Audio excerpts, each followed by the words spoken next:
Bonjour à tous, on va pouvoir commencer. Merci beaucoup de nous rejoindre aujourd'hui pour ce troisième et dernier atelier dans le cadre du lancement régional du programme Erasmus+, atelier qui porte sur comment consolider votre collaboration internationale grâce à Erasmus+.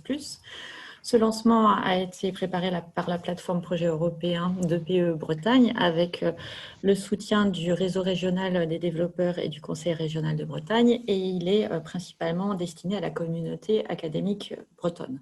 Merci de laisser vos caméras et vos micros coupés pour libérer de la bande passante.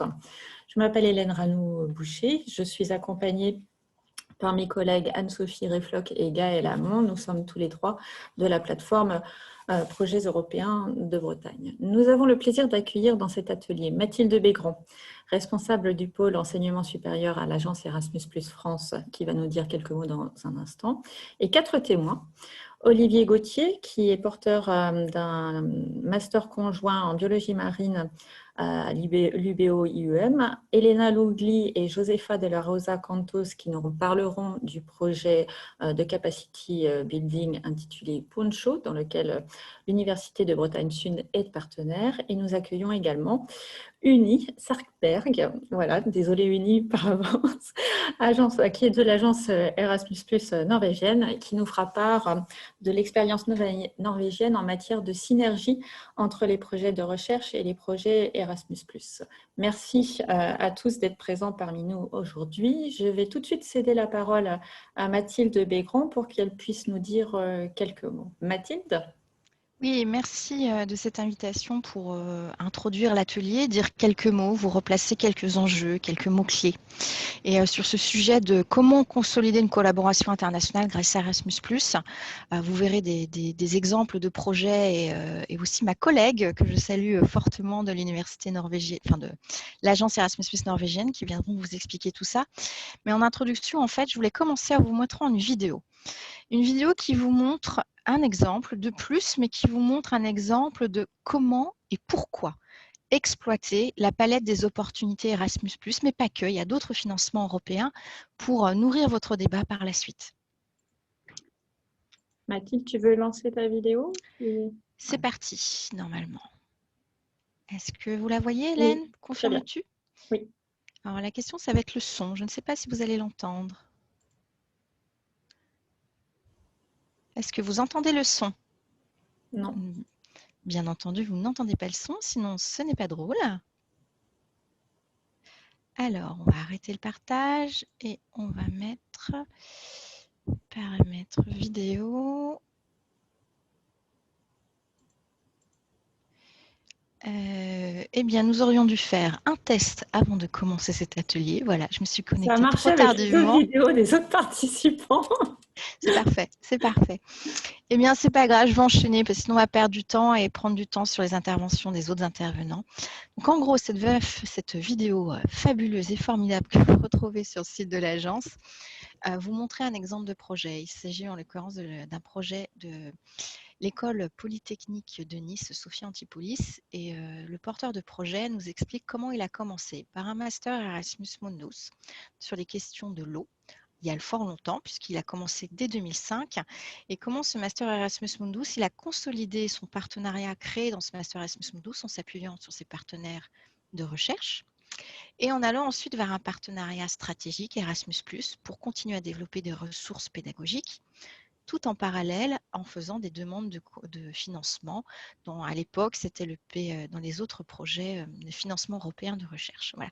Donc c'est une vidéo formidable que vous ne verrez pas aujourd'hui, mais je suis sûre que vous précipiterez sur le site de l'agence pour la voir. Vous la retrouvez dans la médiathèque de l'agence.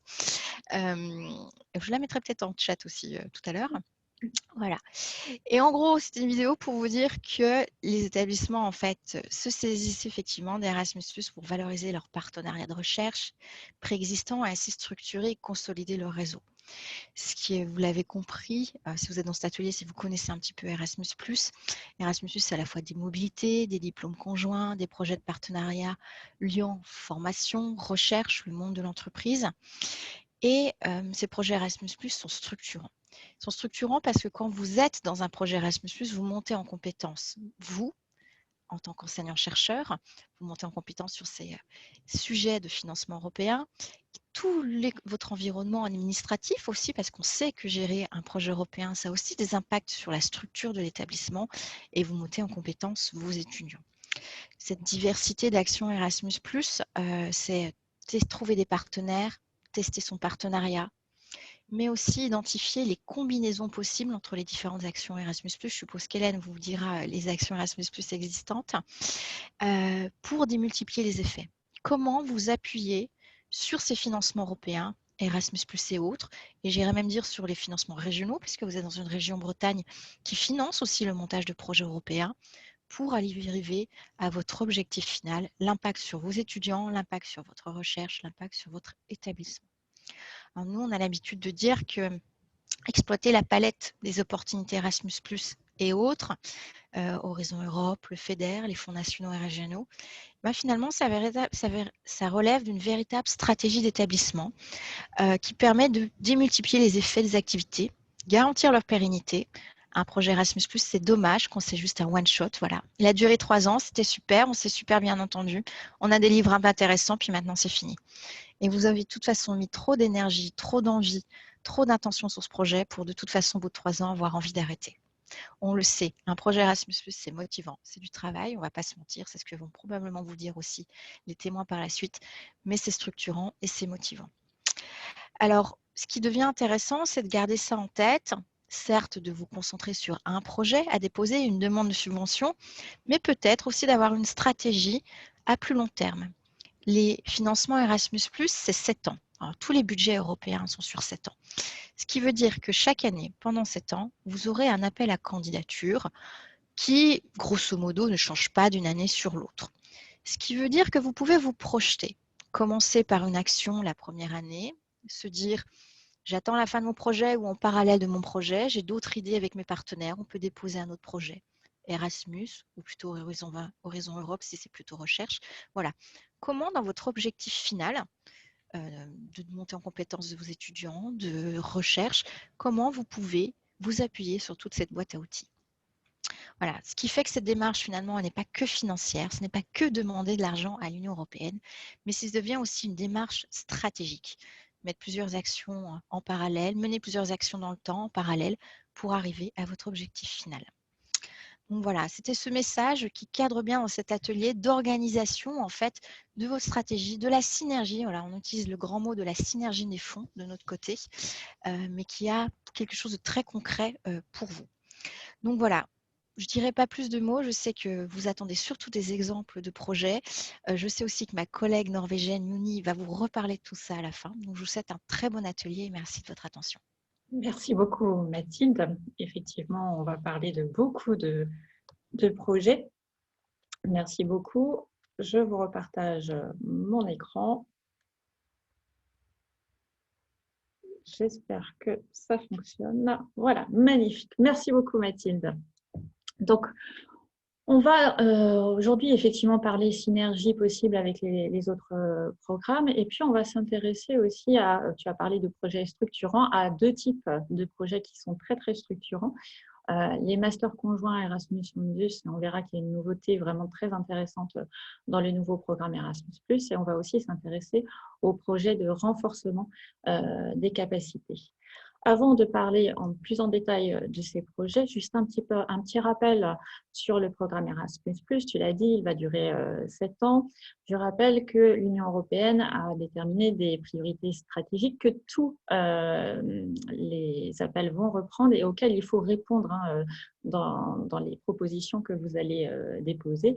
Donc, le nouveau programme Erasmus+, il a 3 nouvelles priorités: l'inclusion, les transitions numériques et les transitions écologiques.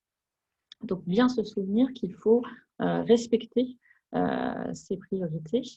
Et puis, voilà, aujourd'hui, je vous remets l'architecture du programme. On va donc particulièrement s'intéresser 2 appels qui sont situés dans l'action clé 2, dans l'action partenariat.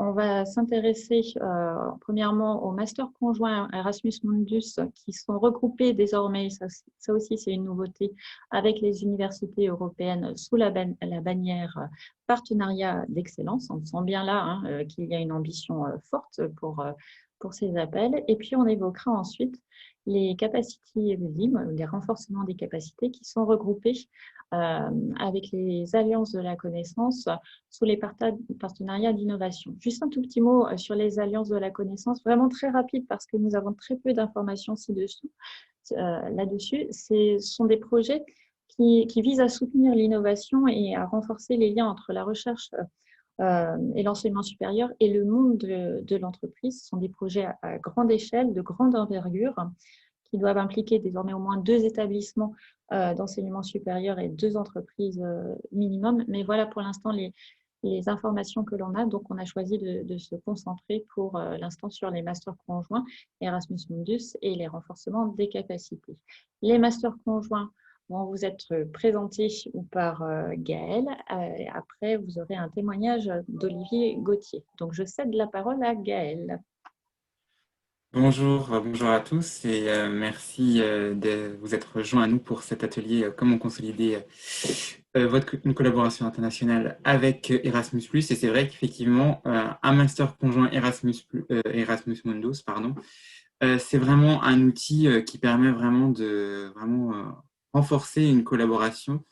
Mais voilà, ça reste un instrument particulièrement structurant et donc du coup avec un certain nombre d'implications. On va revenir là-dessus dans le cadre de cet atelier. Je peux passer à la nouvelle slide. Donc effectivement, et c'est vraiment une nouveauté du futur programme, du nouveau programme Erasmus Plus pour 2021-2027, c'est effectivement cette possibilité désormais de postuler pour un Erasmus Mundus Design Measures qui va en fait vous permettre de vous mettre le pied à l'étrier pour, in fine, déposer un projet Erasmus Mundus par la suite. Donc, ces design measures vont vous permettre de financer des activités liées à la construction du master conjoint, de tester la faisabilité opérationnelle de l'idée du projet. Voilà. Donc, ce qu'il faut aussi avoir en tête, c'est que ces design measures sont surtout destinés à renforcer ou à stimuler la participation d'établissements issus du pays membre du programme qui sont sous-représentés dans l'action, ainsi que de traiter ou d'aborder ou de financer des masters conjoints dans des thématiques prioritaires qui sont peu étudiées ou qui ont encore donné lieu à peu de masters conjoints par le passé. Mais c'est vraiment un outil qui semble intéressant, effectivement, au vu de l'impact ou de l'ampleur d'un projet Erasmus Mundus. Donc, les Erasmus Mundus Design Measures ont une durée de 15 mois. Voilà, donc ce qui permet vraiment un an, une bonne année pour effectivement se préparer pour déposer un projet Erasmus Mundus Joint Master Degree. On va passer à la future slide. Hélène? Oui. Ouais, merci. J'aimerais.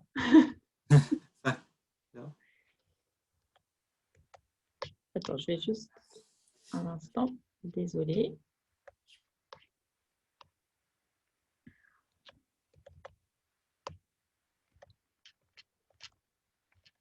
Désolée pour ça. Voilà, on va peut-être rester comme ça a l'air de fonctionner comme ça. D'accord, ok. Donc les masters conjoints Erasmus Mundus, donc en fait ça permet en fait de définir un cursus commun mis en œuvre par un consortium d'universités pour in fine créer un master joint dans la perspective bien effectivement d'augmenter aussi la visibilité de votre parcours ou de votre établissement en finançant un parcours qui peut être particulièrement attractif pour des étudiants. Donc, avec l'objectif aussi d'attirer des étudiants de très haut niveau. Donc, avec effectivement cette idée d'améliorer les compétences et l'employabilité des étudiants via la mobilité au cours du master, via l'obtention aussi pour les étudiants, ce qui peut être très attractif effectivement, de plusieurs diplômes ou d'un diplôme joint. et aussi, effectivement, de renforcer l'innovation, l'excellence et l'internationalisation de l'enseignement supérieur en Europe, et avec aussi une reconnaissance forte à l'international, puisque ces masters conjoints peuvent être à la fois à faire des mobilités en Europe, mais aussi extra-Europe. Je vais passer à la future slide. Donc voilà, concernant les critères d'éligibilité, donc ces projets de master conjoint doivent être portés à minima par 3 établissements issus de 3 pays, dont 2 devront être issus des pays membres du programme. Donc les pays membres du programme, c'est généralement les pays membres de l'Union européenne et d'autres pays type Liechtenstein, Islande, les pays des Balkans par exemple. Une des nouveautés, par contre, c'est qu'avant, c'était 3 pays, ces 3 pays devaient être issus des pays membres du programme, et maintenant, c'est seulement 2. Donc, il y a aussi une plus grande ouverture à l'international et vers les pays, disons, tiers ou partenaires du programme dans la nouvelle programmation. Une autre nouveauté, c'est que l'établissement coordinateur du programme peut être issu d'un pays partenaire, alors qu'avant, il devait être issu forcément d'un pays membre du programme, c'est-à-dire soit un pays membre de l'Union européenne ou associé au programme Erasmus. En ce qui concerne la durée, donc c'est un programme de master intégré, international, avec ce programme de master doit durer au minimum 4 ans et maximum 6 ans. En ce qui concerne le budget, comme vous pouvez le voir, effectivement, c'est des projets de grande envergure, avec 5 millions d'euros maximum par master. Donc ça, ce sont les informations dont nous bénéficions à l'heure actuelle, se basant sur ce qui a pu avoir lieu par le passé. En ce qui concerne les budgets pour les appels à venir, on est encore en attente de confirmation à la date de publication du guide Erasmus+ 2021. En tout état de cause, le master conjoint doit être opérationnel au moment du dépôt de la candidature. C'est là aussi que les Erasmus Design Measures peuvent rentrer en ligne de mire pour vous aider finalement à rendre opérationnel le master conjoint déjà au moment de la soumission, en vous permettant de vraiment bien préparer votre dépôt de candidature. Et ce qu'il faut vraiment faire aussi attention, c'est que c'est vraiment des projets où il faut vraiment être très bien border les choses. C'est-à-dire que tous les partenaires doivent être en mesure de délivrer un diplôme habilité et reconnu au moment de la candidature. Donc, c'est-à-dire qu'il faut vraiment se baser sur une offre de formation qui est accréditée au niveau soit ministériel ou officiellement au sein de votre pays. En ce qui concerne la délivrance, elle est fortement souhaitée d'un diplôme conjoint, donc vraiment délivré par le consortium ou par l'ensemble des membres du consortium. À défaut, ça peut être la délivrance d'un diplôme double ou multiple. Voilà. Donc, suite à cette présentation rapide des projets Erasmus Mundus, je vais laisser la main à Olivier Gauthier de l'Université Bretagne Occidentale qui porte pour l'UBO le projet IMBSI. Voilà. Merci. Bonjour à tous, merci Gaël. Simplement pour présenter ma vidéo, je vais le faire tout à travers mes diaporamas. Je vais le faire à travers ma vidéo, donc ma caméra. Pour bien le voir, il faudra vous assurer que votre affichage en haut à droite est en mode intervenant pendant que je parle, parce qu'il n'y aura pas ce redimensionnement avec le partage d'écran que je n'utiliserai pas. Donc, si je passe à mon diaporama. Excusez-moi. Voilà. Donc, effectivement, nous sommes partenaires du Master et de l'International Master of Science Marine Biological Science, ou IMBRC, à l'UBO. C'est un master commun entre une dizaine d'universités européennes qui portent sur les ressources marines, l'écologie marine, l'océanographie, finalement, biologique. Déjà, qui je suis, on m'a demandé de me présenter un peu. Je suis maître de conférence en biologie à l'Université de Bretagne occidentale. J'effectue ma recherche au LEMAR, le laboratoire qui s'intéresse aux sciences de l'environnement marin. Dans ces grandes lignes, nous avons même une majorité de biologistes, mais des biologistes qui peuvent travailler au niveau des populations, des organismes ou des communautés comme moi, et voire d'autres qui travaillent au niveau de l'écosystème, qui font de la biogéochimie. Et nous avons aussi des juristes et des physiciens et des chimistes au sein de ce laboratoire. Donc, nous essayons vraiment de couvrir pas nécessairement que du projet inter ou pluridisciplinaire, mais d'avoir des ressources, des collègues, des capacités à attaquer les problèmes qui pèsent sur les questions et les problèmes, les défis qui pèsent dans le milieu marin, un peu de différents points de vue, pas uniquement de la biologie.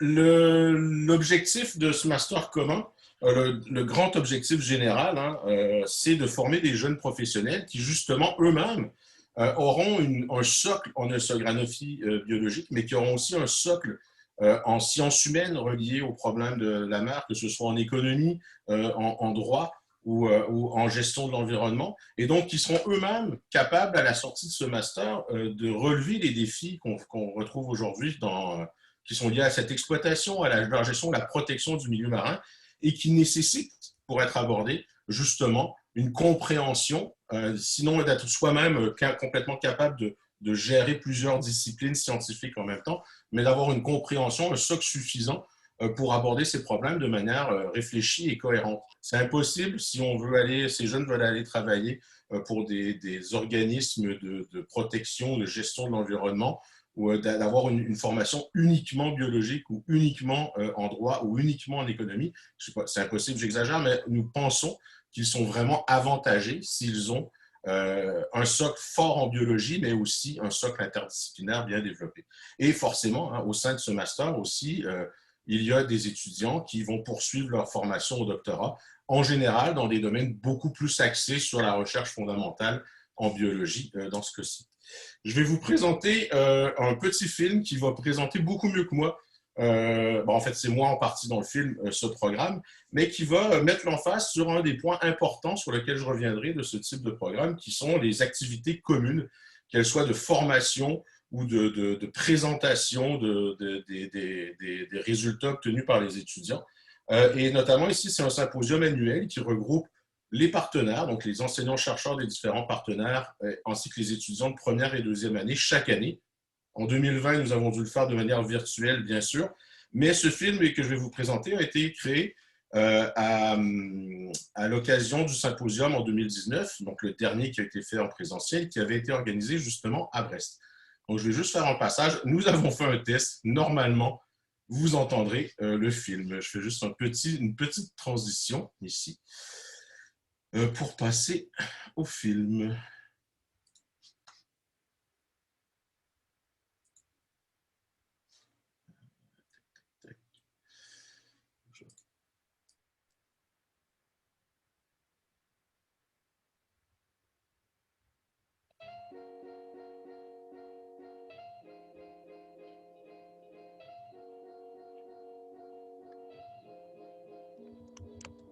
IMBRC, which is the International Master in Marine Biological Resources, is the flagship master program of the EMBRC, a European research infrastructure in which different countries participate.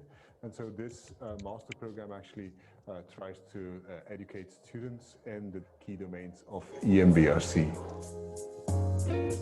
So IMBRC is a joint master's degree that is made possible by the cooperation of 10 European universities in France, in Portugal, Spain, Italy, Belgium, Norway, and Ireland.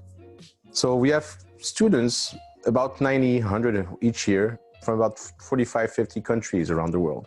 They enroll in a program where they will learn fundamentals about marine biology in any of the 4 starting universities, and then they move on to specialization tracks that will take them from 1 to 2 or 3 other universities. They will receive training that will be given to them in at least 2 or 3 different countries in Europe over the time. What is still important is that although they travel around, in the end they all get the same diploma. They all get the same joint degree that is signed by all the different universities active in the consortium.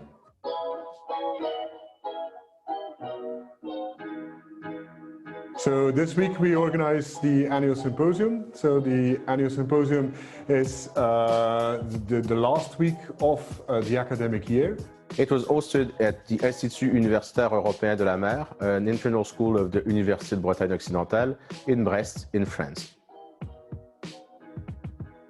During this week, we had a number of really important events. We started off with some keynote lectures by two internationally known researchers, Sophie Bertrand from IRD, that works mainly right now in Brazil, but presented a lot of her biologging work from Peru.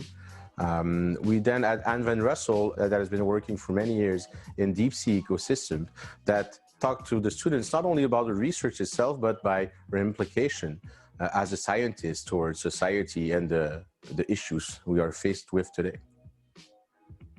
The second full day of the symposium was dedicated to workshops in which all the students participated. The workshops that we select during the annual symposium are related to transferable skills. So skills they else do not get in specific courses, but which are valuable skills that may open new opportunities for research, but also for potential applications of the research that they will do.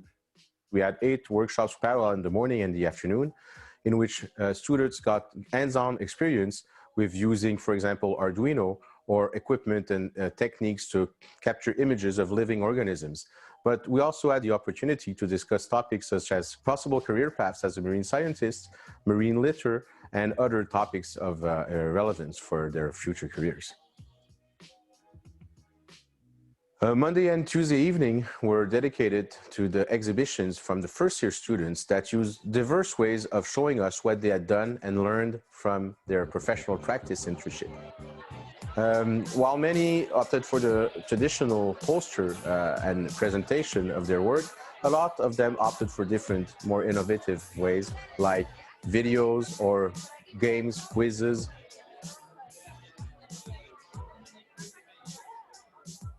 Wednesday and Thursday were dedicated to student thesis presentation. So we had 4 rooms running in parallel at all the time, and we heard 85 students present their thesis results.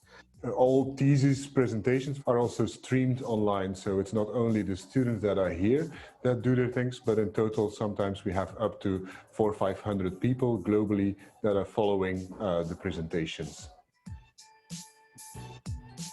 For us, hosting this event was a great experience. We got great feedback from all of the students. Everything went smoothly. The group was just incredible. We heard several great presentations, both from first and second year students, and it was an overall just great experience. And we couldn't be happier with the outcome.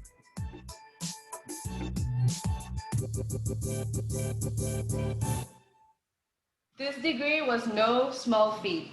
You have all come this far, yes, and the horizon is the limit. You are the captain of your roller coaster ship and the master of your future. Congratulations, and may the oceans be with all of us.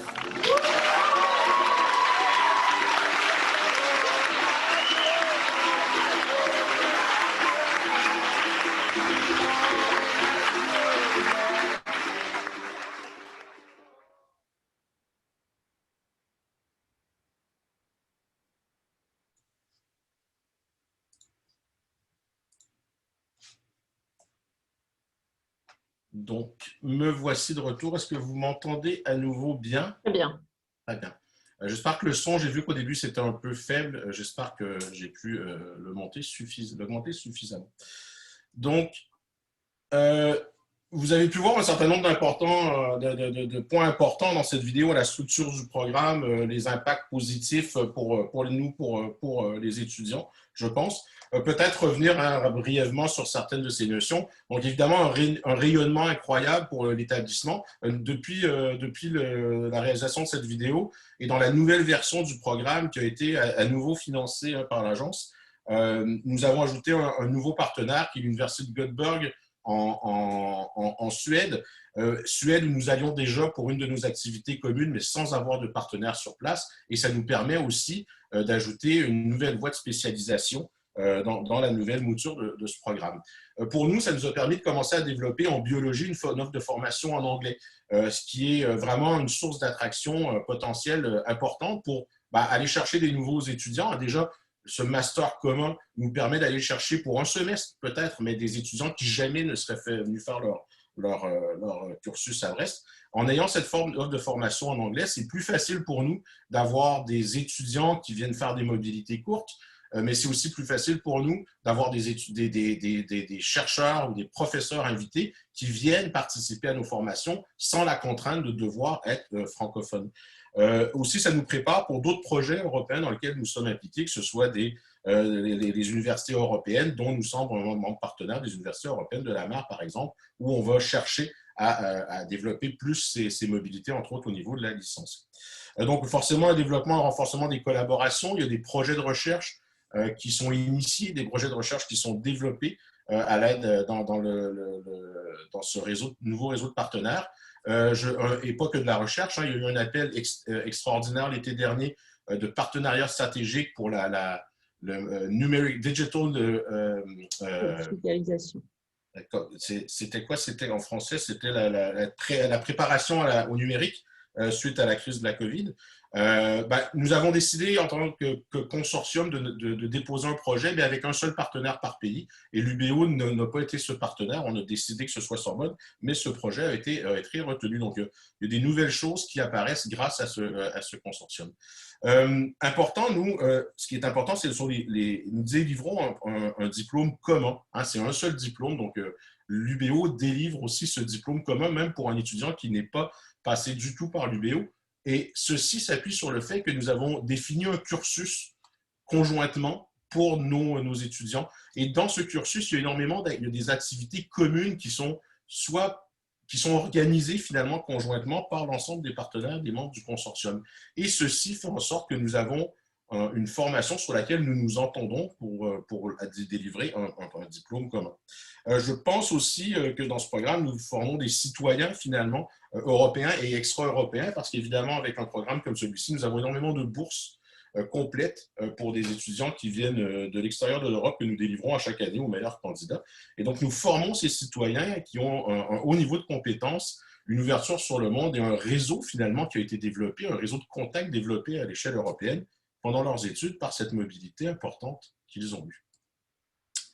Le montage du projet, la première version, c'est un peu particulier du BU, on n'a pas participé à la montage du premier projet, mais ce projet avait été monté sur les bases d'un master, du master EMBC puis EMBC+, qui a vu le jour avec un réseau de partenaires différents et un programme différent, justement en tant que master commun Erasmus Mundus.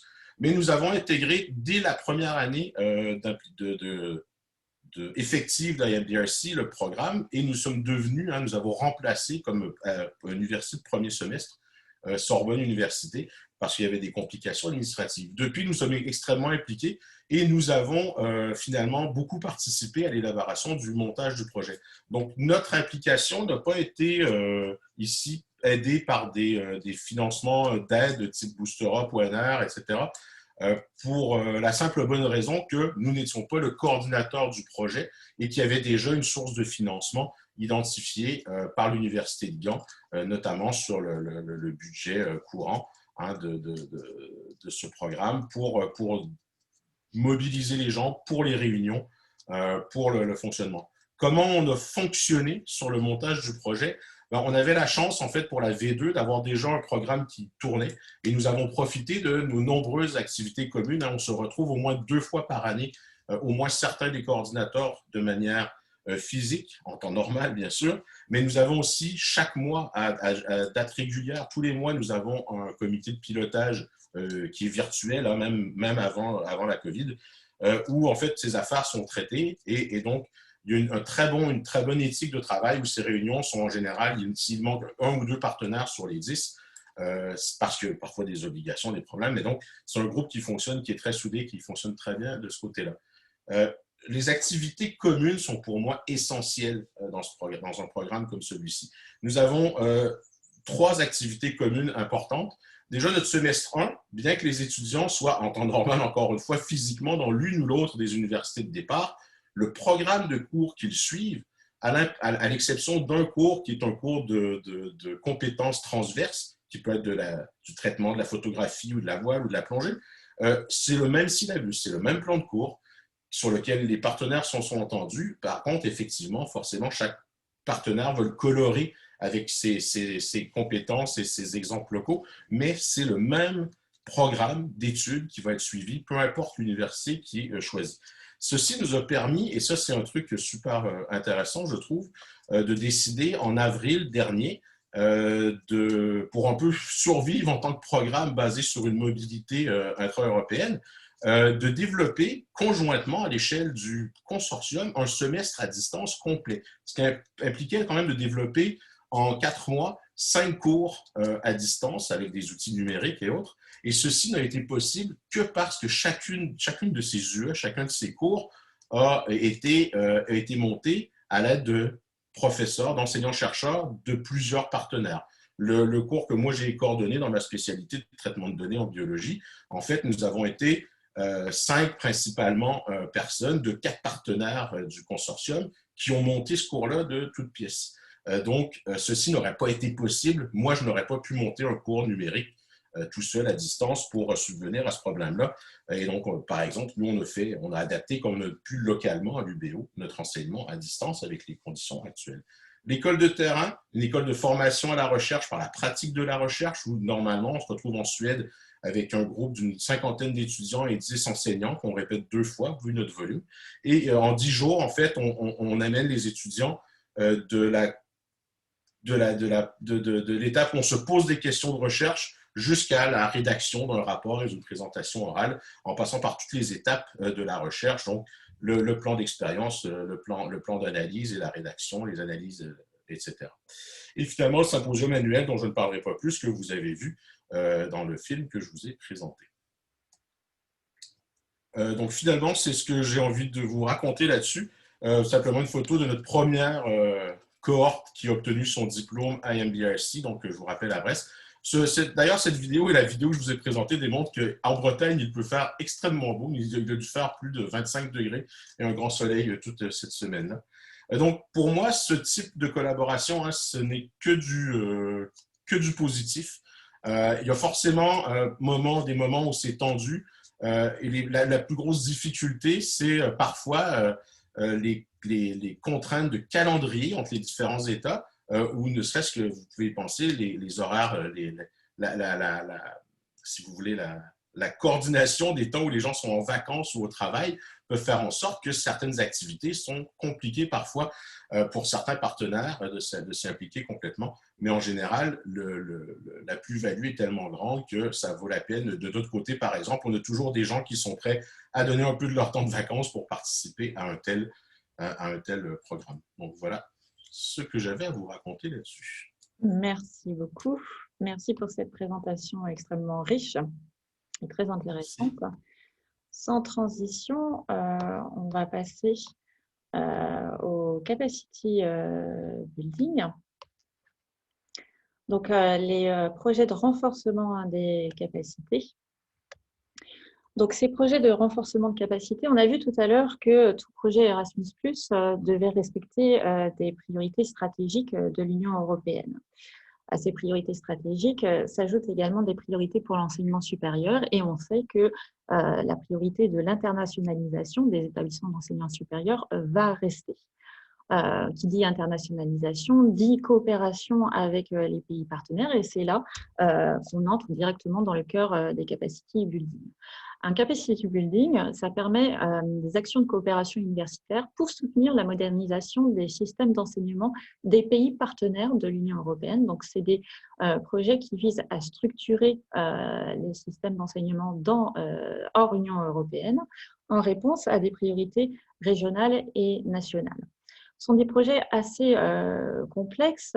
Il faut faire attention au type de consortium que vous allez monter.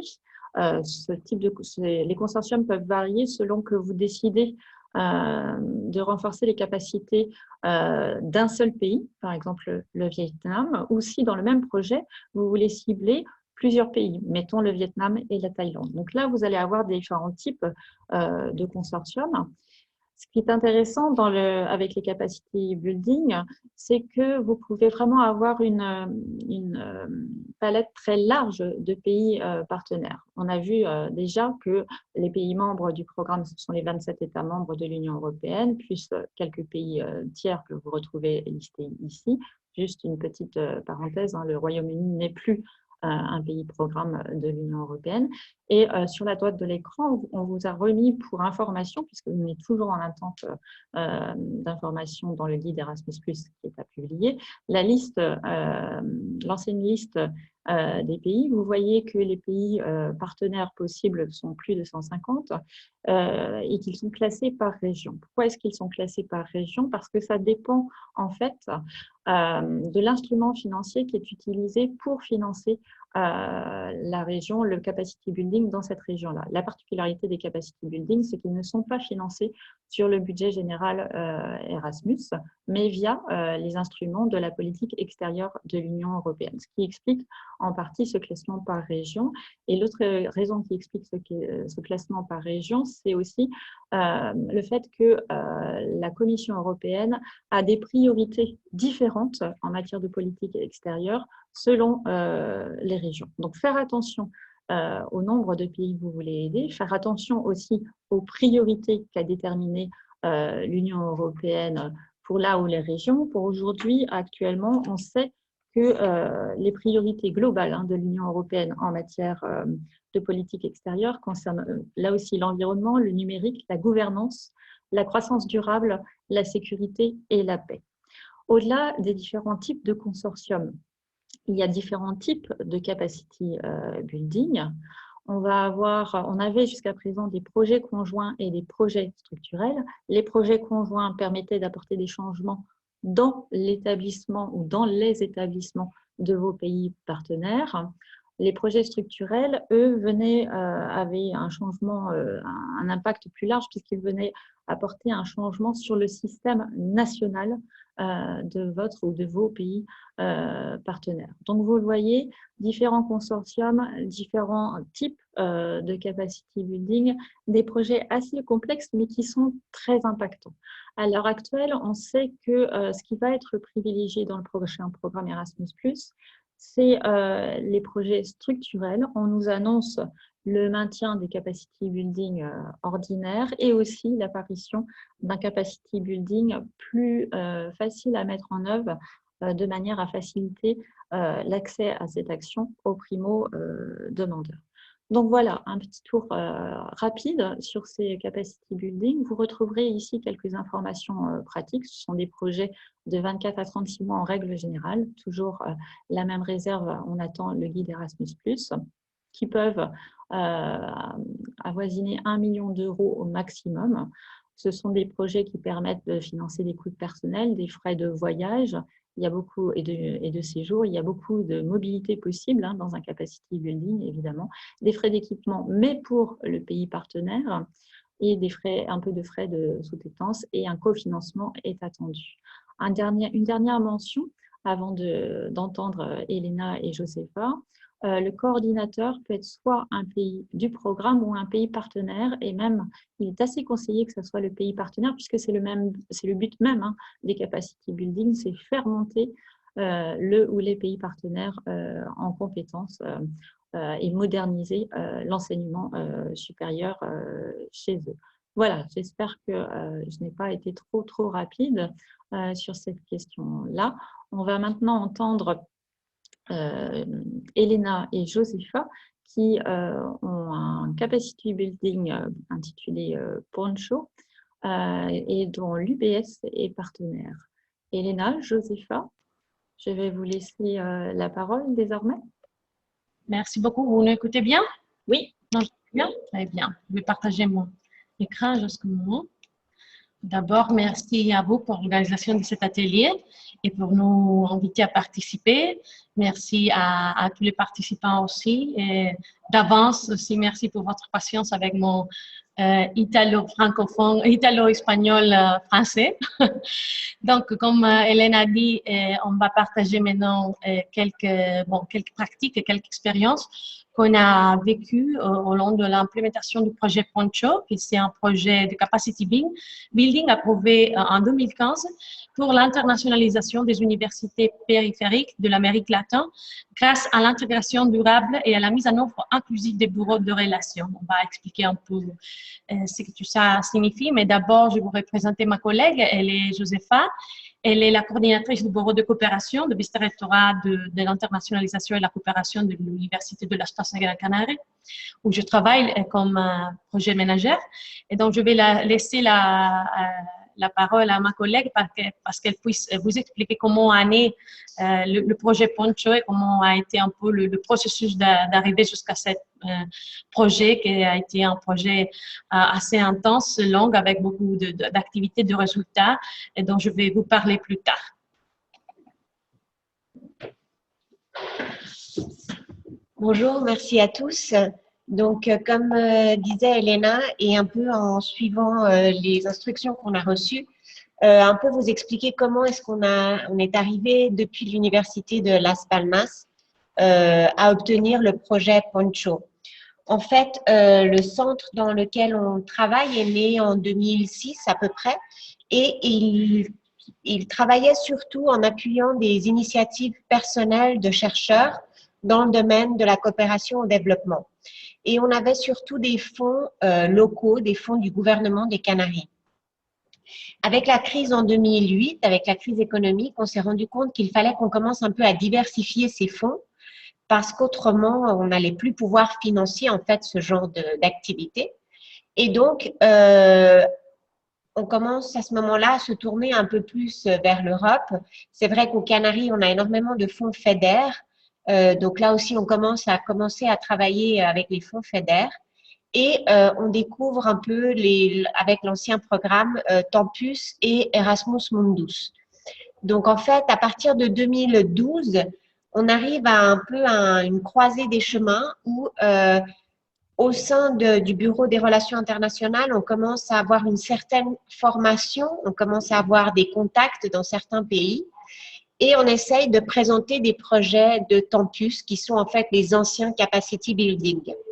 Malheureusement, on n'arrive pas à obtenir aucun projet Tempus, donc on continue de se former et on participe à une rencontre organisée à Madrid par l'Agence nationale espagnole avec des partenaires d'Asie centrale qui cherchaient des nouveaux partenaires européens pour diversifier. Ce qui est important souvent dans les projets européens, c'est aussi de diversifier les partenaires, de ne pas toujours travailler avec les mêmes partenaires. Donc, eux, ils étaient à la recherche de nouveaux partenaires et espagnols en plus, parce qu'en Asie centrale, il n'y avait quasiment pas de partenaires espagnols. Donc, on est un peu arrivé au bon moment, au bon endroit. Et le premier projet européen important qu'on a reçu était donc un Erasmus Mundus, pardon, CANEM. Et on participait aussi d'un autre projet avec la France, avec le Vietnam, qui s'appelait Impact. Et là aussi, on commence à travailler avec des nouveaux partenaires dont on n'avait absolument pas l'habitude.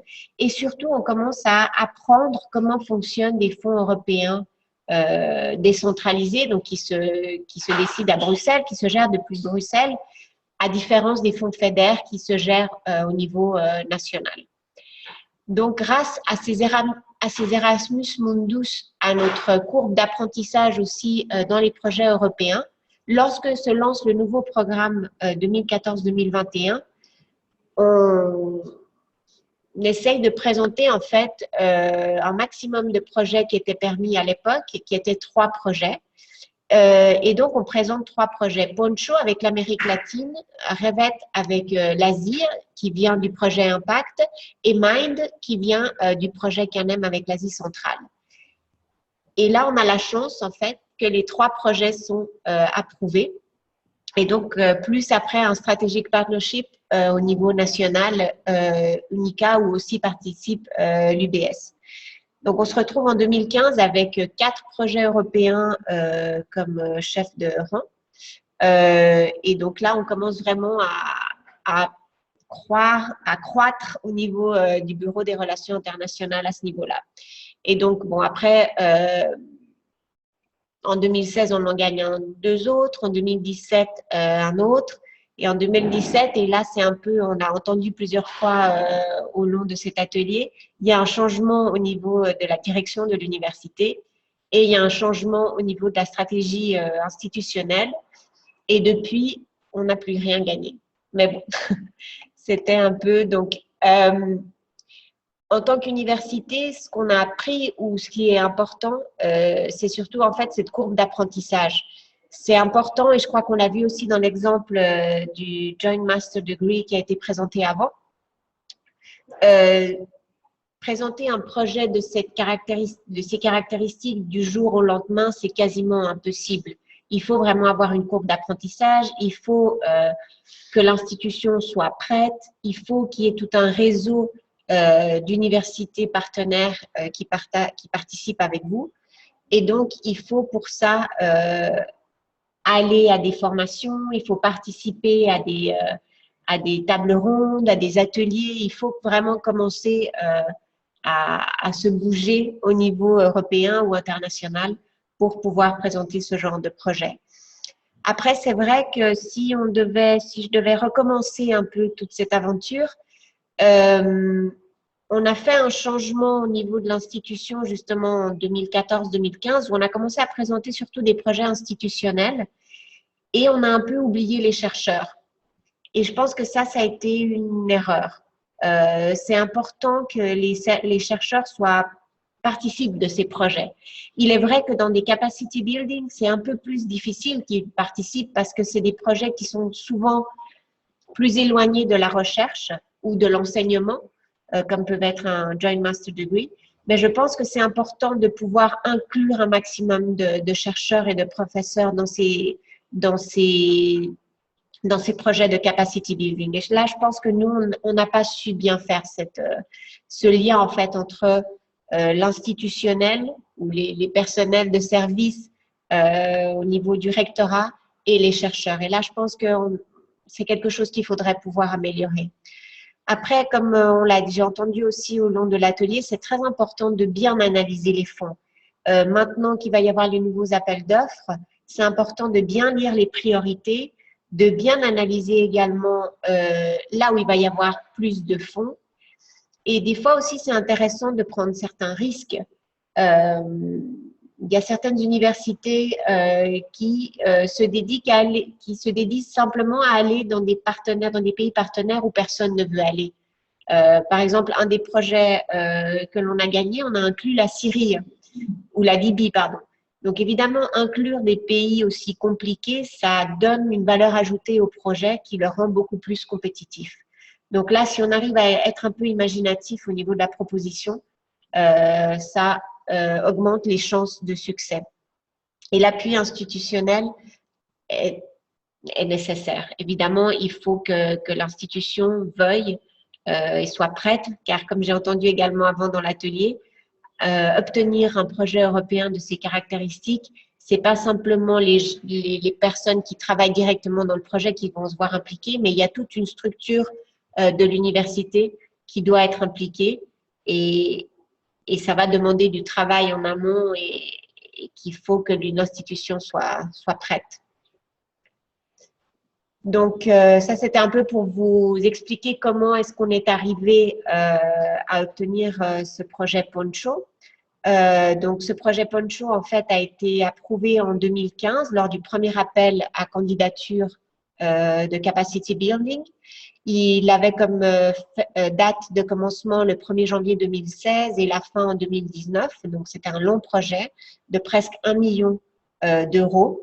Et là, dans le partenariat, je crois qu'il a été approuvé surtout parce qu'il voulait voir un peu comment est-ce qu'on était capable de gérer 21 universités d'Amérique latine dans 8 pays différents, plus 4 universités de 4 pays européens différents. Donc, un énorme consortium. En plus, on n'est pas que resté sur le nombre de partenaires ou de pays parce qu'on trouvait que c'était peut-être encore trop facile de faire ça. Donc, on a voulu encore compliquer un peu plus et on se dit que c'était encore plus intéressant de travailler avec des petites universités qui ne soient, si possible, pas dans les capitales et qui n'aient jamais participé dans des projets européens. Donc, sur le papier, quand on y a réfléchi pour le créer, c'était très intéressant. Et comme vous expliquera Elena après, au niveau du développement du projet, on s'est rendu compte qu'on avait été beaucoup trop ambitieux, en fait. Et ça nous a beaucoup compliqué le travail pour la réalisation du projet. Mais c'est vrai que malgré cette complication, on est quand même tombé sur des partenaires très motivés qui justement, comme ils n'avaient jamais eu accès à ce genre de fonds, et dans lesquels en fait tout de suite les activités ont eu des résultats concrets. Donc ça aussi, ça a beaucoup motivé les partenaires et l'un dans l'autre, en fait, les résultats du projet ont été, je pense, très très importants pour le développement de ces universités au niveau des relations internationales. Donc je pense que simplement si je devais finir pour vous motiver à participer dans ce genre de projet, on est maintenant dans un moment clé parce que c'est le lancement du nouveau programme. Donc, c'est maintenant en plus qu'il y a un maximum de fonds disponibles. Essayer d'être innovateur au niveau de l'idée, ne pas avoir peur, mais en même temps, essayer d'être réaliste parce qu'autrement, après, le développement du projet se complique un petit peu. Mais bon, donc, je vous laisse avec Elena pour qu'elle vous explique un peu comment est-ce qu'on a pu quand même travailler dans ce projet et quels ont été les résultats de ce projet. Merci.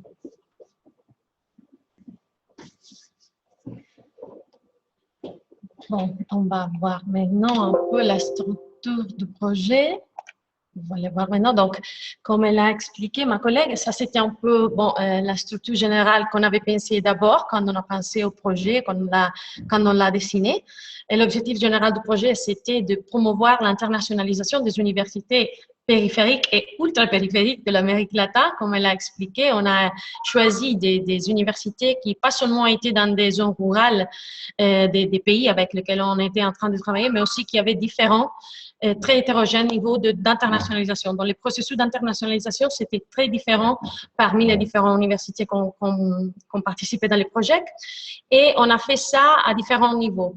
L'idée initiale, c'était de renforcer les capacités techniques, académiques et institutionnelles au niveau bien de l'internationalisation au niveau régional, donc parmi l'Amérique latine, mais aussi au niveau international, bien sûr, avec les universités européennes partenaires du projet. Et donc, la première idée du projet, c'était de faire un peu une analyse de la situation, une analyse SWOT en profondité de quelle était la situation. Et c'est quand on a commencé ça, on a commencé à faire ça pendant l'implémentation du projet qu'on a pu voir ce niveau différent d'internationalisation un peu plus en détail, comme je vous l'expliquais. Et après, il y avait un paquet de travail, non? Le Work Packages, le paquet de travail, ça c'est un peu la structure classique dans Capacity Building, donc c'est structuré par Work Packages. Et donc, la première le premier groupe de travail, c'était le réseautage. Donc, c'était important pour nous que cette hétérogène et assez grand partenariat commençait toute une activité de networking avec pas seulement les partenaires du projet, mais aussi avec les autres universités de la région, des autres réseaux déjà actifs dans la région et des autres réseaux au niveau international. Donc, l'objectif du projet, c'était assez ambitieux, comme on l'a dit, et on avait pensé de le structurer sur 3 niveaux. Commencer avec le niveau technique, donc travailler directement avec les bureaux d'internationalisation, les départements de relations internationales et toute la partie technique opérative de cette université qui faisait le jour par jour de l'internationalisation pour améliorer, renforcer ses capacités de gestion interculturelle, linguistique et aussi technologique. Donc, après ces premiers paquets de travail, après je vais expliquer exactement comment on l'a fait, et on avait l'intention de renforcer, d'inclure dans ces processus-là la partie académique. Donc, le professeur, bien sûr, le chercheur et aussi les étudiants. Parce que comme partie de la communauté universitaire, hein, c'était essentiel de l'inclure dans ces processus-là d'internationalisation pour améliorer ce qu'on appelle l'internationalisation at home, à la maison. C'est essentiel pour pouvoir permettre à l'université de grandir au niveau international. Et finalement, on voulait travailler au niveau institutionnel. Au niveau institutionnel, pour pouvoir permettre aux universités qui n'avaient pas encore pensé à son stratégie d'internationalisation de le faire, de consolider ça avec des partenariats internationaux, de un peu s'inspirer aux expériences des autres universités et finalement de ont consolidé cette idée et cet objectif de s'internationaliser. Donc, comment on a fait ça? Bon, ça sont un peu le résultat et les impacts du projet dans ces différents niveaux. Donc, concernant le renforcement des capacités techniques, on a travaillé d'abord et on a commencé avec ça et avec le personnel des départements d'internationalisation. On a fait des formations en ligne, un cours en ligne sur l'internationalisation dans lequel on a participé des personnes de toutes les universités partenaires. Et après, on a transmis cette connaissance au niveau pratique. Donc, le staff de cette université ont voyagé au bureau d'internationalisation de l'Union européenne et ont partagé un shadowing avec ses collègues dans les universités européennes. Et après, on a fait l'envers, on a fait une rencontre technique à l'Amérique latine, en Colombie, et on s'est rencontrés tous ensemble, toutes les personnes qui ont participé, beaucoup de personnes qui ont participé dans ces processus-là pour partager le bon pratique et pas seulement pour les mettre en pratique aussi. C'est-à-dire que dans cette rencontre technique, on a commencé à organiser les autres activités au niveau de partenariat pour le projet. Donc, ça a été un processus transversal et un peu, comment on dit, ascendant, du point de vue opérationnel, du point de vue technique, jusqu'au point de vue institutionnel. Donc, bon, on a commencé à préparer toutes les activités et en même temps, chaque université a travaillé le paquet de travail académique dans ses propres universités et on l'a travaillé de forme aussi conjointe. Donc, du point de vue académique, on a fait aussi pour les chercheurs et les professeurs des universités un cours en ligne sur l'internationalisation pour pouvoir partager quand même le propre terme d'internationalisation. Qu'est-ce que ça signifie pour chaque personne dans chaque université? Et on peut partager des bonnes pratiques et des stratégies avec l'objectif de améliorer, renforcer la mobilité, les tests de doctorat de recherche conjoints, le projet de recherche appliqué ou le transfert de l'innovation dans un domaine déjà pas seulement institutionnel, pas seulement national, mais aussi régional et international. Et après, on a fait tout un travail en ligne parce qu'on a travaillé avec quelqu'un des professeurs qui étaient inclus et qui participaient dans les projets et à ces cours-là, avec les personnels de bureau technique. On a travaillé sur une publication finale, donc sur des articles de bonnes pratiques sur l'internationalisation dans chaque pays et dans chaque institution. Finalement, aussi, on a travaillé le renforcement des capacités académiques avec les étudiants, c'est très important, pour pouvoir transmettre l'idée que l'internationalisation, c'est de chaque partie de l'université, non, et pouvoir un peu améliorer ses capacités d'interculturalité, de curiosité quand même, d'intérêt vers la dimension internationale dans chaque université. D'abord, c'est important de tenir en compte qu'on a travaillé avec des universités très périphériques, donc cet intérêt pour l'internationalisation qui est à nous, comme université européenne, habituée aussi à la mobilité, pas seulement des étudiants, mais aussi des professeurs et des chercheurs. Dans quelques institutions, ce n'était pas du tout une habitude, ou quand même une chose présente. Donc, on a un peu essayé de stimuler ça. Et on a créé des opportunités pour les étudiants aussi qui ont conclu avec l'organisation finale de Punch International Week. C'était un gros événement qu'on a réalisé en Paraguay et dans lequel ont participé les étudiants de toutes les universités partenaires et les universités partenaires de Punch. Finalement, on a essayé de pousser tout ce travail-là fait d'un point de vue donc d'abord technique, après académique aussi, au niveau institutionnel.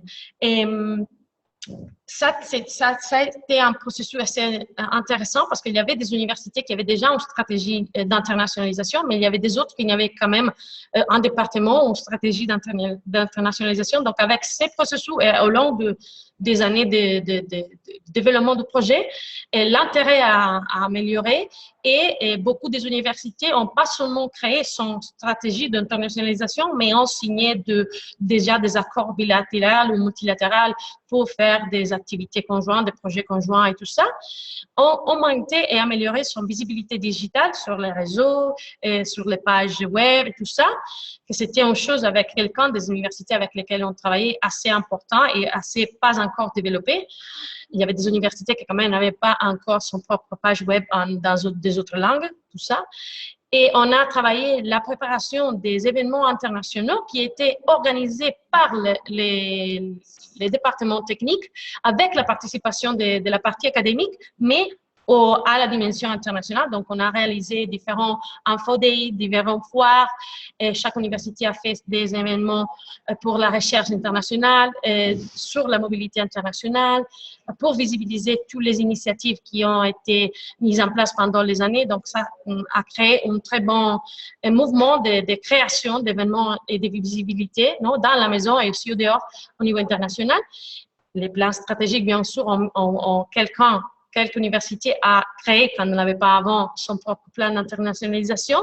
Et on a terminé les projets et la partie institutionnelle aussi des projets, mais pas seulement institutionnelle. On a un peu uni toutes ces dimensions-là dans l'événement final de Poncho, comme vous le disiez, que c'est le Poncho International Week, dans lequel, pendant une semaine, le représentant, président, vice-président de chaque université ont participé, mais aussi la partie technique, dont le propre project manager de chaque université, les étudiants et les professeurs ont vécu ensemble pendant une semaine, ont appelé du bâti, parlé d'internationalisation.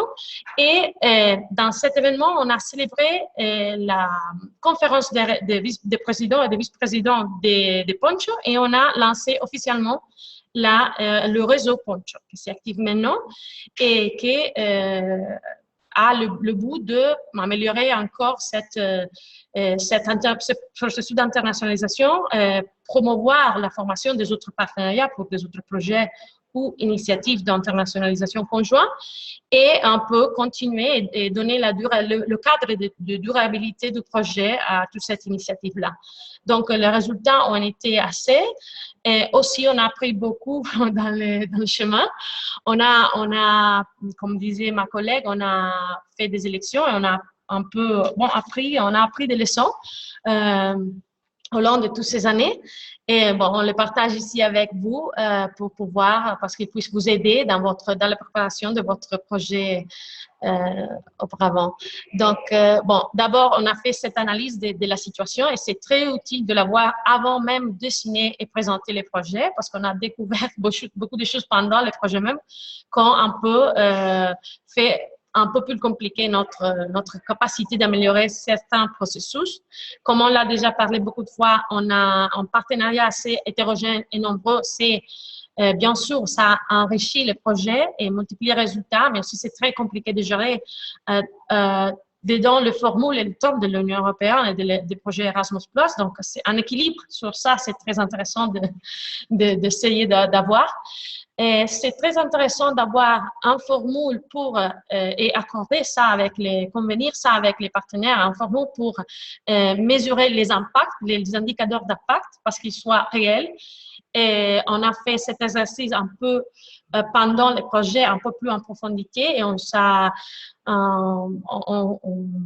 a découvert on avait pris des indicateurs qui n'étaient pas réels ou basés sur les capacités réelles de notre partenaire. Donc, on a dû changer ça pendant les projets, et ça, c'est plus compliqué de le faire, bien sûr, et pas permis ça dépend de quel indicateur, mais bon. C'est très intéressant et a été une très intéressante expérience de travailler au niveau transversal avec ces différents groupes d'intérêt, avec toutes les dimensions universitaires. Quand même, c'était un peu ambitieux, donc on a eu notre difficulté sur ça, mais c'était assez intéressant. Et la dernière chose, de créer une expérience basée sur un échange transcontinental, donc pas seulement bilatéral, l'Europe avec les pays partenaires, mais bilatéralement, parce qu'on a beaucoup appris sur notre propre processus d'internationalisation. On a beaucoup appris de quelques partenaires de l'Amérique latine qui avaient des processus très intéressants en cours, et donc aussi de dessiner les projets avec cette idée, que ce soit un échange totalement multilatéral. Donc, ça, c'était un peu tout. Je ne sais pas si ma collègue veut ajouter quelque chose, mais c'est ce qu'on voulait partager avec vous sur notre expérience Poncho. Bien sûr, nous restons à votre disposition pour tout type de doute, mais aussi pour collaborer dans des initiatives de ce type-là. On est ouverte et on aimerait bien continuer à travailler avec les universités de Bretagne sur ça parce que ça a été une très bonne expérience. Merci beaucoup. Merci beaucoup à vous deux. Merci pour cette présentation extrêmement complète de votre capacity building et pour tous les conseils que vous avez prodigués. Donc, j'en retiens un en particulier parce que j'ai oublié de dire qu'il n'y aura pas d'appel capacity building en 2021, mais je rebondis sur ce qu'a dit Josepha. Il est nécessaire de bien préparer en amont ces capacity building. Vous l'avez dit également, Elena, bien faire une analyse des forces et des faiblesses de chacun avant même le montage. Ça évite après de devoir faire preuve de beaucoup d'agilité pendant la gestion du projet.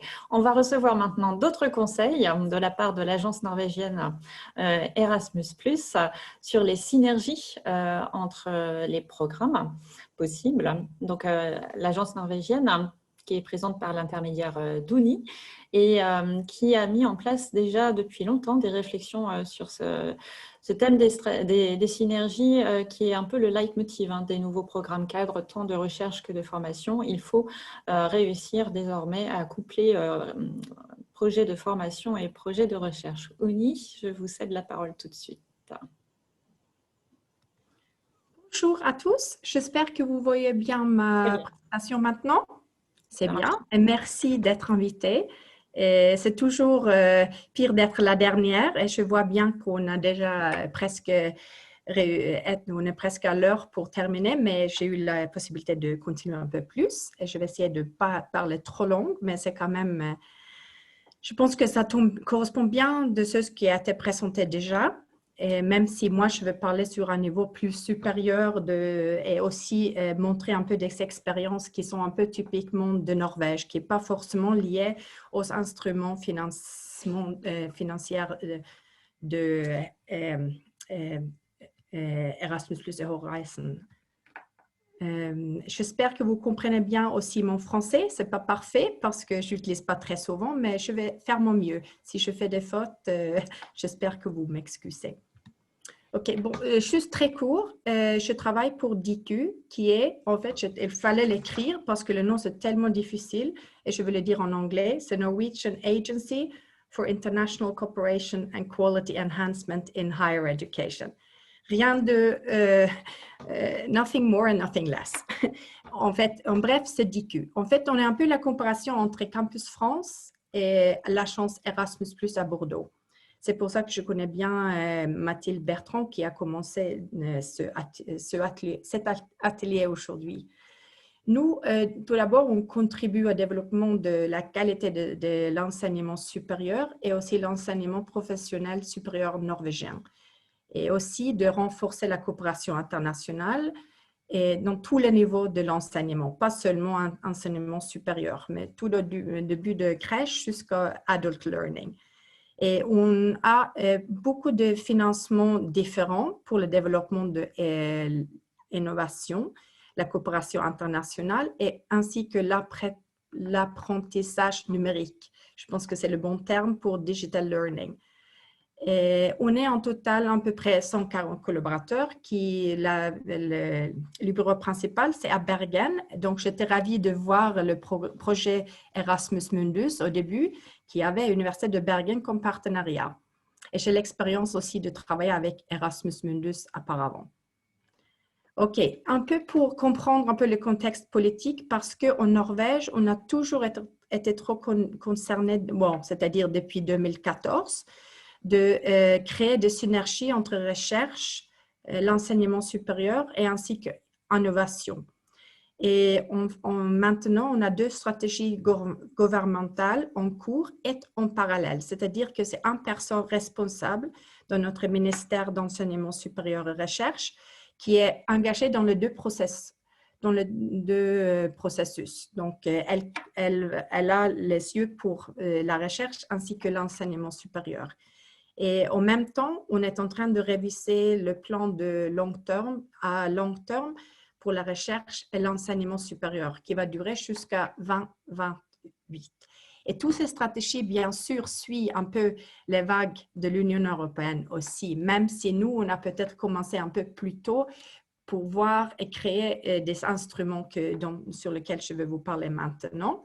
Et ça, c'est la stratégie Panorama qu'on l'appelle. Et ça, c'est la stratégie qui a été lancée pour la première fois en 2015 jusqu'à 2020. Et maintenant, ils vont bientôt lancer la deuxième période. Où les priorités de cette stratégie, c'est tout d'abord de créer une interaction entre l'enseignement supérieur et la recherche, et aussi le lien avec le marché du travail, le commerce et l'industrie. Et bien sûr, aussi des échanges mutuels d'étudiants, mais ainsi aussi de personnel académique et administratif. Et le but, c'est de créer l'interaction aussi entre la coopération bilatérale et multilatérale, avec les synergies pour les instruments à l'Union européenne. Et pourquoi mentionner cette stratégie ici? Comme les pays prioritaires, c'est quand même des pays en dehors de l'Europe, que vous voyez un peu là, je ne vais pas donner, mais c'est des pays un peu industrialisés ou un peu plus, qui ont des économies un peu plus fortes. Mais aussi, dans cette stratégie, ils ont lancé 2 instruments financiers norvégiens. Et c'est pour ça que je parle de cette stratégie, parce qu'un des programmes, qui est un programme qui est géré en collaboration avec le Conseil de recherche et DICU, qui a le but de développer des groupes de recherche de classe mondiale en Norvège grâce à une coopération institutionnelle internationale à long terme. Et là, dans ce programme, justement, la France et l'Allemagne font partie de ce programme et peuvent faire participer à un projet. Oui. Le prochain appel dans ce programme va être mai cette année avec une date limite au mois de septembre. Et si ça vous intéresse, surtout en Bretagne, je pense qu'il y a des potentiels. Et avec le projet, par exemple, Erasmus Mundus, on peut créer des synergies entre Erasmus Mundus et INPART, parce que vous avez déjà créé un réseau assez important qui est un des prerequisites, je ne sais pas comment on dit ça en français, mais donc il faut effectivement avoir un financement de base, par exemple de Horizon à l'époque 2020, ou bien des financements de recherche de conseil norvégien qui est important et donc ça doit être lié à un projet qui existe déjà. Et l'autre programme, je ne vais pas rentrer dans les détails parce que ça, c'est seulement ouvert pour le pays en dehors de l'Europe, pas la France ou l'Allemagne. Et INPART, vous voyez que c'est après ce webinaire, je pense qu'Hélène va vous partager les slides. Et là, vous pouvez cliquer sur INPART et vous allez directement sur le site de programme si vous aimeriez lire plus sur le programme. OK, qu'est-ce qu'on a fait de plus? En Norvège, on a aussi établi un bureau à Bruxelles où il y a les 3 agences nationales différentes sont localisées dans le même bureau. Donc, c'est le Recherche de Conseil, Innovation Norway et DICU. Et il y a une personne qui représente DICU et également pour les 2 autres, mais les 3 travaillent très bien ensemble et aussi envers les établissements européens pour la recherche et l'enseignement supérieur. Et bien sûr, aussi le ministère des Affaires étrangères est aussi un médiateur important qui dans certains pays, on a établi aussi des délégués de l'enseignement supérieur et recherche, par exemple en France, et qui est basé à Paris, dans l'ambassade de Norvège, qui peut aussi être une ressource pour vous si vous aimeriez établir des coopérations avec la Norvège. Bon, bref, le thème principal, c'est un peu, je vais vous donner mes conseils et comment vous pouvez renforcer des synergies et les exemplaires qu'on a déjà entendu parler avant moi. C'était plutôt des projets d'enseignement supérieur, mais j'ai bien entendu qu'il y a plein de possibilités de créer des liens aussi pour le projet de recherche là-dedans. Mais c'est toujours difficile de créer ces synergies, surtout parce que ce n'est pas tous les établissements enseignement supérieur ou bien les agences nationales qui ont une habitude de penser des synergies. Ils travaillent soit à la recherche, soit à l'enseignement supérieur. Et comment est-ce qu'on peut travailler mieux ensemble? Et je pense que c'est bien ce que se passe maintenant dans l'Union européenne, ils travaillent beaucoup pour améliorer ces liens.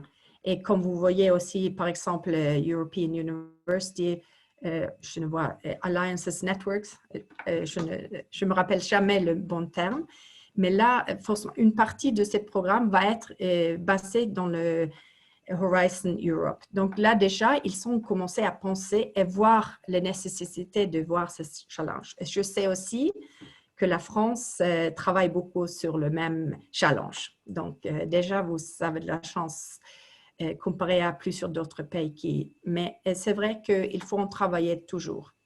Même pour nous, on travaille toujours de bien communiquer avec notre conseil de recherche et aussi quand on a des webinaires avec nos établissements supérieurs, enseignement supérieur, on essaye de stresser et donner des bonnes expériences des établissements qui ont réussi déjà. Mais bien, il ne faut pas toujours, c'est pas toujours le but de faire des synergies. Bien sûr que non. Il faut d'abord commencer essayer de traduire les ambitions en projet. Qu'est-ce que vous aimeriez faire de notre coopération internationale? Quel est le but? Est-ce que vous aimeriez seulement d'avoir une mobilité mutuelle entre les établissements engagés ou les partenaires? Ou est-ce que vous aimeriez collaborer sur la formation, sur le bon échange de bonnes pratiques? Ou est-ce que c'est une coopération avec l'industrie qui est importante? Ou plusieurs de ces ambitions? C'est ça qui, en fait, doit être la base d'un projet en commun, pas le financement. Donc, ça me rendre le prochaine slide. Donc, c'est du projet au financement et du financement au projet. Donc, de savoir vos besoins. Par exemple, j'ai entendu parler, c'était très intéressant d'entendre le projet de Poncho. Et vous savez tellement de choses que vous avez fait ensemble déjà, mais ce qui m'a surpris un peu, c'était que vous savez qu'une publication en conjoint, si j'ai bien compris. Et là, je vois vraiment, vous devrez avoir plein de possibilités de pouvoir faire des candidatures pour les programmes de recherche basés sur ce que vous avez déjà fait dans vos projets. Mais ça, bien sûr, ça dépend de quelles sont les priorités. Et ce n'est pas forcément que tous les partenaires qui sont dans un projet qui existe déjà, par exemple Erasmus Mundus, doit aussi faire partie d'un projet de recherche, par exemple.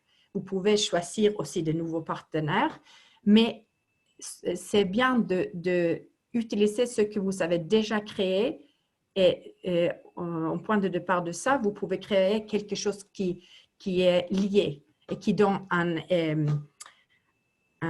comment on dit, impact, better impact. Un meilleur impact. Oui, meilleur. Donc, mais il faut bien sûr éviter le double financement. Et il faut savoir aussi qu'il faut donner des rapports pour tout le projet où vous recevez des bourses. Je dois seulement voir combien de temps j'en ai déjà. Ouais. OK. Il y a des façons différentes de commencer. En Norvège, la plupart des établissements ont des bons rapports et collaboration dans la recherche. Pas forcément quand c'est la coopération dans l'enseignement supérieur. Par exemple, la formation, de créer des cours en commun, des joint masters. Ça, il y en a moins. C'est toujours plus facile pour les établissements norvégiens de commencer par la recherche. Donc, c'était intéressant de voir ici vraiment comment vous savez réussir de faire de très bons projets d'enseignement supérieur comme le but principal. Mais bon, l'éducation est toujours fondée sur la recherche. Et donc là, déjà, vous savez un lien. Et aussi, si vous savez, par exemple, un projet de Horizon Europe, vous pouvez appuyer sur le partenariat établi pour postuler à des projets Erasmus+, par exemple un partenariat stratégique, pour créer un module ensemble, pour améliorer la méthodologie d'enseignement ouais. Donc, mais c'est, comme je viens de dire, aussi utiliser des réseaux établis et aussi des réseaux avec l'industrie ou des entreprises. Et ce qu'on fait souvent en Norvège, c'est de impliquer des étudiants dans la recherche, la pratique professionnelle et l'innovation.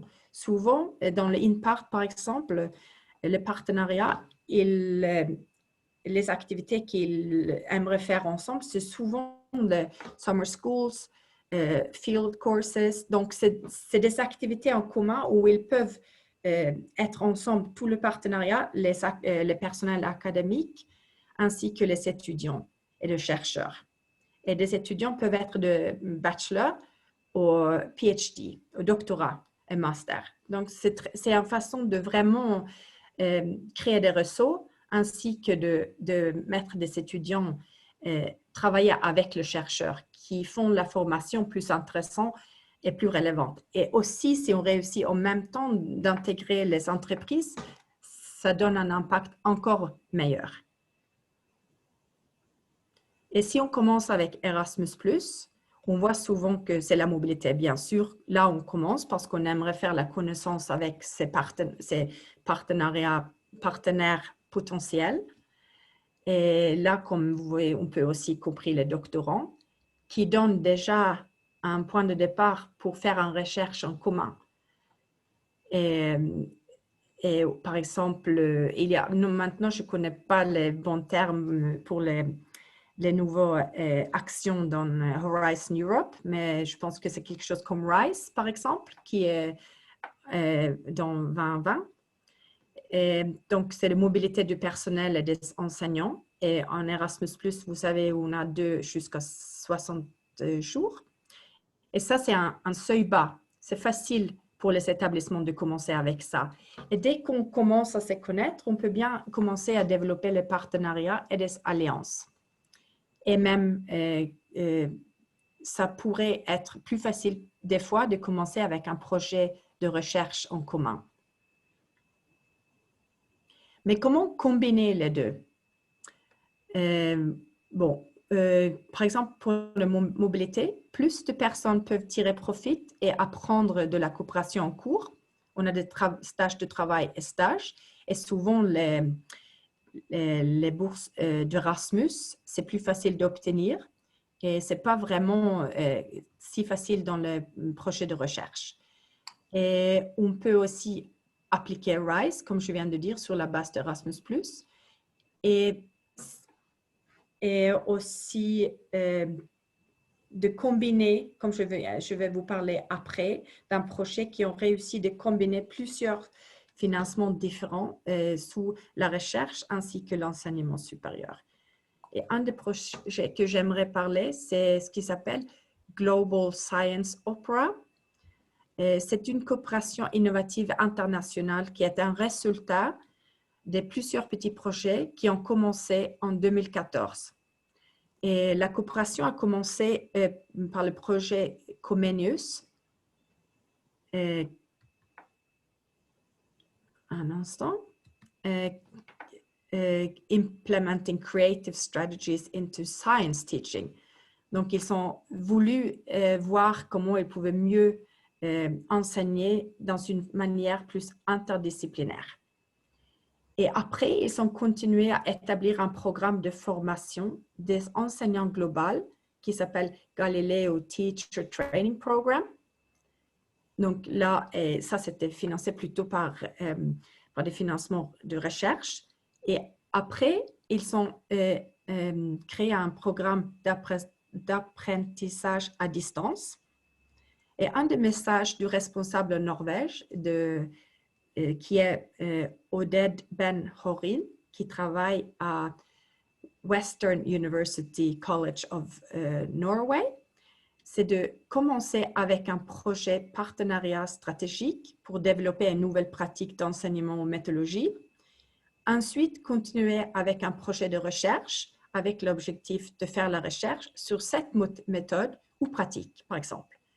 Et c'est très important de bien planifier des résultats attendus ainsi que des activités de diffusion pour obtenir le plus grand effet possible. Et vous pouvez voir également plus d'infos sur le réseau si vous cliquez sur le slide ici, c'est écrit ici. Bon, ça c'est plus de détails, mais je ne vais pas entrer dans ça, mais c'est le même projet, juste pour visualiser un peu. Et comme je n'ai pas beaucoup de temps, je ne vais pas trop parler de ce projet, mais c'est aussi un réseau qui travaille, collabore en European Politics, où ils ont commencé de faire un peu, ils ont un bachelor en European Studies, et après, ils ont développé un sorte master international où ils ont inclus des modules de Jean Monnet pour créer un lien avec l'enseignement supérieur et aussi un Student Intern Program et des mobilités, bien sûr. Et en même temps, ils ont créé ils ont agrandir le projet pour faire la recherche. Donc, c'est vraiment un peu, c'est research-driven, international, work relevant and student-centered learning. Donc, je pense qu'ils sont très bien réussis de prendre le profit de plusieurs programmes différents. Et on voit aussi souvent que ces programmes ou ces projets postulent pour le InPart, où ils peuvent maintenant inclure aussi des partenariats d'Allemagne et France. Très court. Hélène, est-ce que j'ai encore quelques minutes? 2-3 minutes, 5 minutes? Oui? OK. Oui, juste pour montrer très rapidement comment vous pouvez voir comment vous pouvez commencer la collaboration. Mais je ne vais pas aller dans le détail parce que j'ai déjà parlé de ça. Mais peut-être ceci.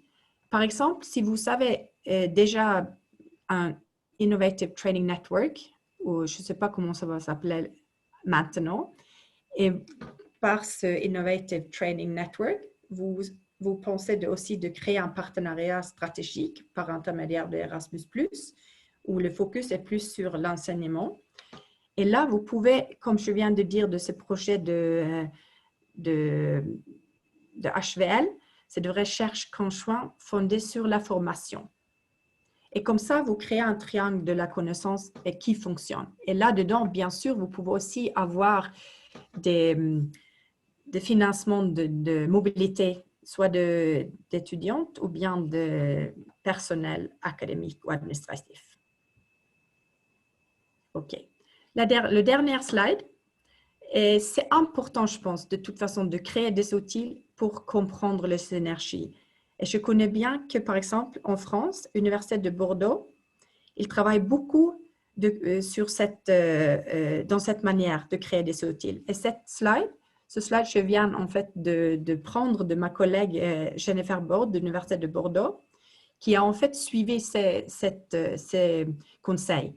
Coaching, formation, liste de financement et mapping. Et je pense pour elle, ça a été très important quand elle rencontre un chercheur de faire un mapping pour mieux pouvoir expliquer à lui ou elle quel programme de financement correspond à les ambitions de la coopération.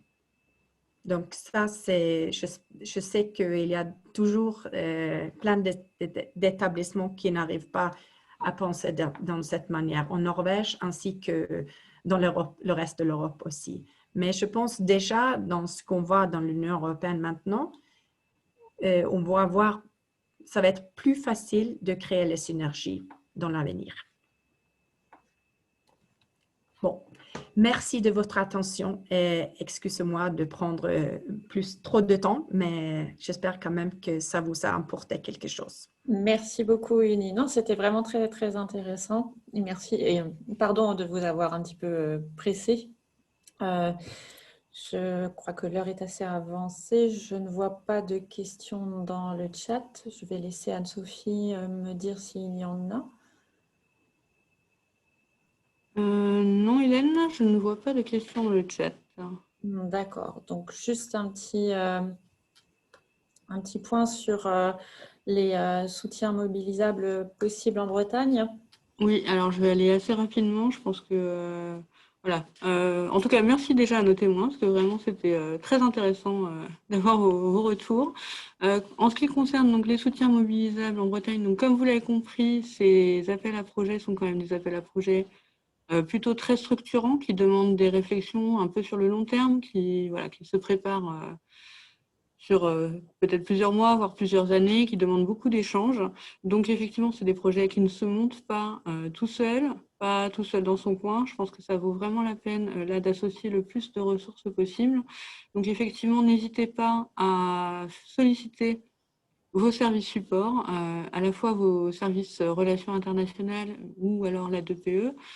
On est là pour vous répondre, pour vous aiguiller, pour vous aider à construire votre projet, pour essayer de, en tout cas, limiter les freins auxquels vous pourriez être confrontés dans la construction de votre projet. L'autre point important, si Hélène, tu peux passer à la diapo suivante. Pour ce genre de projet, c'est vrai que la construction du partenariat, la réflexion préalable est très importante et n'hésitez pas à postuler au dispositif régional Boost Europe qui vous permet d'avoir des financements pour construire votre projet dans de bonnes conditions. Je ne vais pas m'attarder en plus sur les conditions de ce dispositif. Si vous avez des questions, n'hésitez pas à revenir vers nous. On vous expliquera comment ça fonctionne dans le détail, en fonction de vos besoins. Voilà, je vais m'arrêter là pour ne pas vous prendre plus de temps. Merci à tous. Désolée pour le retard. Et puis, on vous enverra, comme on vous l'a dit à plusieurs reprises, les présentations. Merci à tous nos intervenants pour leur intervention très riche, très intéressante, qui aurait mérité beaucoup plus de discussion encore, mais ça sera pour une prochaine fois. Merci à tous et bonne fin de journée. Au revoir.